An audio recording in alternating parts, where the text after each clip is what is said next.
Imagina um gestor que, ao longo dos anos, vai subindo de cargo. No início, ele recebia críticas dos colegas, discutia as ideias, ouvia quando errava. Mas à medida que o poder cresceu, algo foi mudando. Não necessariamente no caráter dele, mas no ambiente ao seu redor. As pessoas começaram a concordar mais. As más notícias pararam de chegar. E ele, sem perceber, foi perdendo o contato com o que realmente estava acontecendo. Isso não é uma história rara, é um padrão. Existem duas frases clássicas: o poder corrompe, e a outra nos fala que quando o poder aumenta, a verdade tende a desaparecer.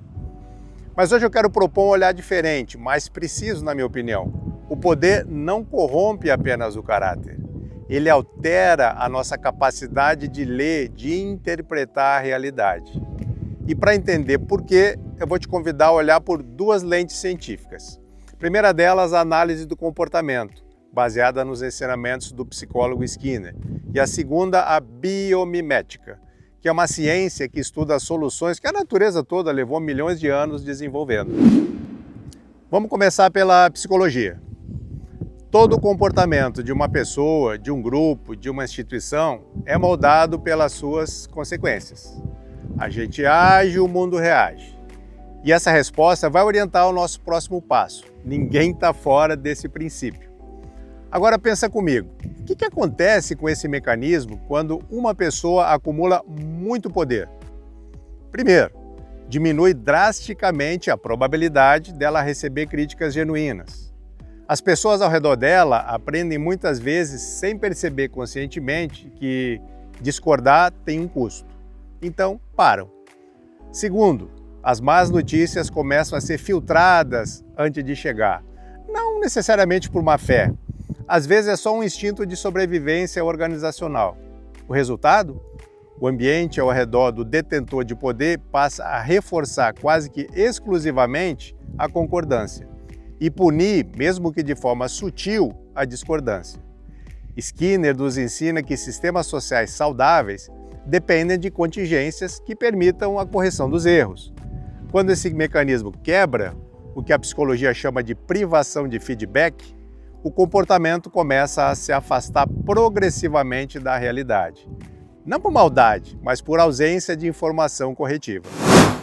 E é exatamente aqui que a natureza tem algo muito importante para nos dizer. Pensa numa floresta. Uma árvore não pode ignorar a seca. Um animal não pode fingir que o alimento não acabou.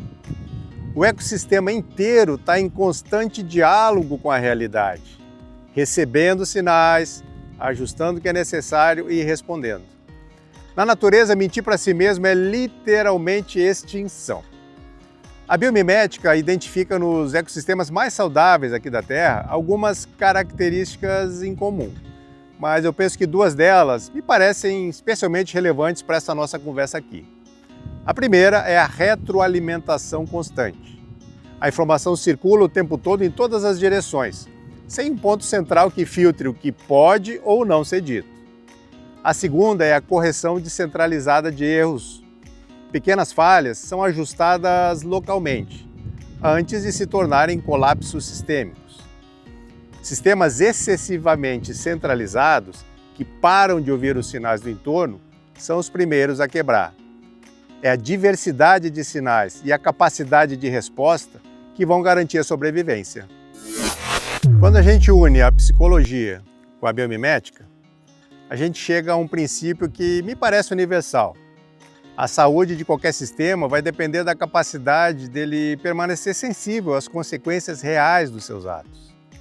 Se a gente traduzir a questão do poder para essa linguagem, a gente pode dizer que onde o poder elimina os mecanismos de feedback, a capacidade de contato com a realidade tende a desaparecer. Ou ainda, a verdade é o equivalente social do feedback ecológico. Sistemas que deixam de ouvi-la vão se tornar incapazes de se adaptar. Isso vale para todos os contextos, nas nossas relações pessoais, nas dinâmicas familiares, nas organizações, na clínica. A saúde não vem do controle rígido, ela vem da qualidade dos feedbacks que nos permitem nos autorregular. Sem feedback não há aprendizagem. Sem aprendizagem não há mudança. E sem mudança, o sistema adoece e eventualmente acaba colapsando. A pergunta que fica não é sobre os poderosos lá fora, é sobre cada um de nós.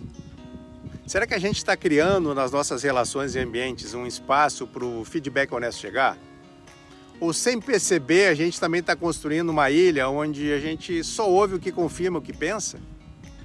Diminuir nossa própria rigidez e nos abrir para os feedbacks do mundo, especialmente os mais desconfortáveis, é o que nos mantém conectados com o que é real, saudável e principalmente funcional. Se esse vídeo te fez pensar em alguma situação da tua vida, no trabalho, na família, em um relacionamento, conta aqui nos comentários. Você já esteve em um ambiente onde o feedback honesto era punido, mesmo que sutilmente? E eu gostaria de saber o que você tem a dizer. Se esse conteúdo fez sentido, deixa um like. Ajuda aqui o meu canal que está começando a crescer, a chegar a mais pessoas. E compartilha com alguém que você considere que trabalhe com liderança ou psicologia. E se você sente que o seu próprio sistema precisa de um espaço seguro para se reorganizar, meus contatos, o link do site, do consultório, seja presencial ou aqui em Brasília, estão todos aqui na descrição. Um grande abraço e até a próxima.